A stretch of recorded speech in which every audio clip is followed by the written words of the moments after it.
Good morning, dear students. In this video, we are learning a very important topic on what is diode, what do they look like, how does a diode work, where we use them, technical details, and also how to test a diode with a multimeter, what we are having in the lab experiment.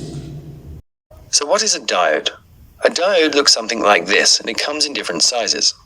They typically have a black cylindrical body that has a stripe at one end, as well as some leads coming out to allow us to connect it into a circuit. This end is known as the anode, and this end is the cathode, but we're going to see what that means later on in this video. You can also get other forms such as a Zener diode or an LED, which is a light emitting diode, but we're not going to cover those in this video. A diode allows current to flow in only one direction in a circuit. If we imagine a water pipe with a swing valve installed, as water flows through the pipe, it will push open the swing gate and continue to flow through. However, if the water changes direction, the water will push the gate shut and this will prevent it from flowing. Therefore, water can only flow in one direction. This is very similar to a diode. We use them to control the direction of current in a circuit. Now I've animated this video using electron flow, which is where the electrons flow from the negative to the positive. However, you might be used to seeing conventional flow, which is traditional in electronics engineering, and this is where the electrons flow from the positive to the negative. Electron flow is what's actually occurring, but you might come across conventional current still, as these explanations are easier to understand. Just be aware of the two and which one we're using. So if we connect a diode into a simple LED circuit like this one, we see that the LED will only turn on when the diode is installed the correct way. And that's because it allows current to flow in only one direction. So depending on which way the diode is installed, this will act as either a conductor or an insulator. In order for the diode to act as a conductor, the stripe end is connected to the negative and the black end is connected to the positive. This allows current to flow. We call this the forward bias. If we flip the diode, it will act as an insulator and the current can't flow, and we call this the reverse bias. So how does the diode work? As you may know, electricity is the flow of free electrons between atoms. We use copper wires because copper has a lot of free electrons, which makes it very easy to pass electricity through. We use rubber to insulate the copper wires and keep us safe because rubber is an insulator, which means its electrons are held very tightly and they can't therefore move between other atoms. If we look at the basic model of an atom for a metal conductor, we have the nucleus at the center, and this is surrounded by a number of orbital shells which hold the electrons. Each shell holds a maximum number of electrons, and an electron has to have a certain amount of energy to be accepted into each shell. The electrons located farthest away from the nucleus hold the most energy. The outermost shell is known as the valence shell, and a conductor has between 1 and 3 electrons in its valence shell. The electrons are held in place by the nucleus, but there's another shell known as the conduction band. If an electron can reach this, then it can break free from the atom and move to another. With a metal atom such as copper, the conduction band and the valence shell overlap, so it's very easy for the electron to move. With an insulator, the outermost shell is packed. There's very little to no room for an electron to join. The nucleus has a tight grip on the electrons and the conduction band is far away, so the electrons can't reach this to escape. Therefore, electricity cannot flow through this material. However, there's another material known as a semiconductor. Silicon is an example of a semiconductor. With this material, there's one too many electrons in the outermost shell for it to be a conductor, so it acts as an insulator. But as the conduction band is quite close, if we provide some external energy, some electrons will gain enough energy to make the jump from the valence and into the conduction band to become free. Therefore, this material can act as both an insulator and a conductor. Pure silicon has almost no free electrons, so what engineers do is dope the silicon with a small amount of another material to change the electrical properties. We call this P-type and N-type doping. We combine these doped materials to form the diode. So inside the diode, we have the two leads, the anode and the cathode, which connect to some thin plates. And then between these plates, there is a layer of P-type doped silicon on the anode side and a layer of N-type doped silicon on the cathode side. The whole thing is enclosed in a resin to insulate and protect the materials. Let's imagine the material hasn't been doped yet, so it's just pure silicon inside. Each silicon atom is surrounded by 4 other silicon atoms. Each atom wants 8 electrons in its valence shell, but the silicon atoms only have 4 electrons in their valence shell. so they sneakily share an electron with their neighboring atom to get the 8 they desire. This is known as covalent bonding. When we add in the N-type material such as phosphorus, it will take the position of some of the silicon atoms. The phosphorus atom has 5 electrons in its valence shell, so as the silicon atoms are sharing electrons to get their desired 8, they don't need this extra one. So there's now extra electrons in the material, and these are therefore free to move. With p-type doping, we add in a material such as aluminium or aluminum. This atom has only 3 electrons in its valence shell, so it can't provide its 4 neighbors with an electron to share.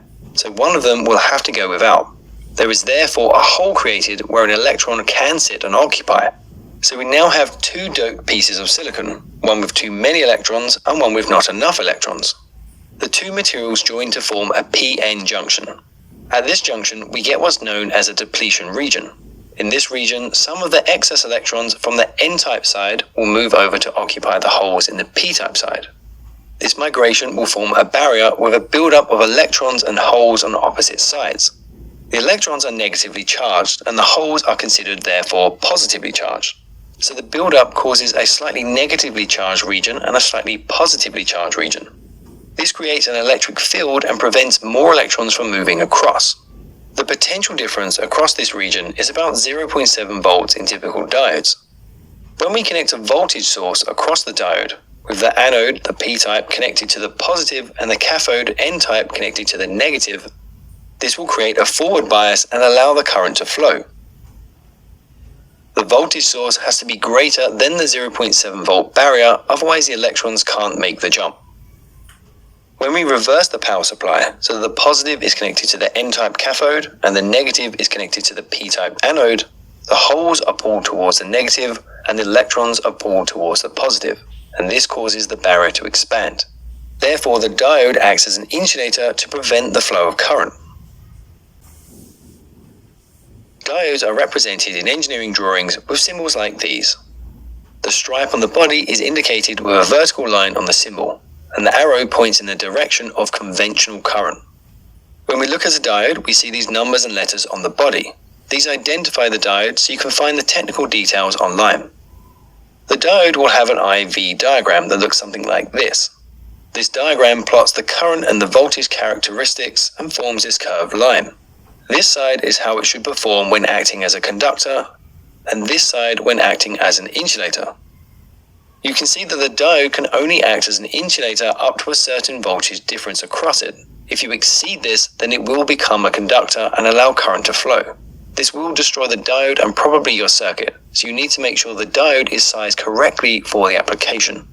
Equally, the diode can only handle a certain voltage or current in the forward bias. The value is different for each diode, and you'll need to look up this data to find the details. The diode requires a certain voltage level to open and allow current to flow in the forward bias. If we apply a voltage less than this, it will not open and allow current to flow. But as we increase past that, the amount of current that can flow will rapidly increase. The diode will also provide a voltage drop into the circuit. For example, when I added this diode into a simple LED circuit mounted in a breadboard, I get a voltage drop reading of 0.71 volts. So why do we use them? As mentioned, we use diodes to control the direction of current flow in a circuit. That's useful, for example, to protect our circuit if the power supply was connected back to front. The diode can block the current and keep our components safe. We can also use them to convert alternating current into direct current.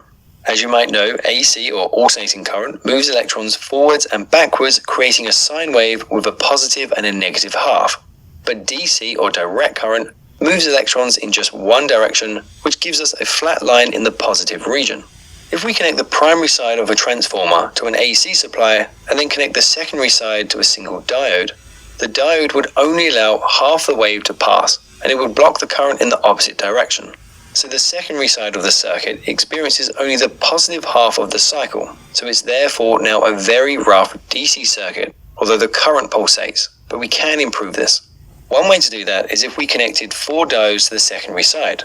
We create a full wave rectifier.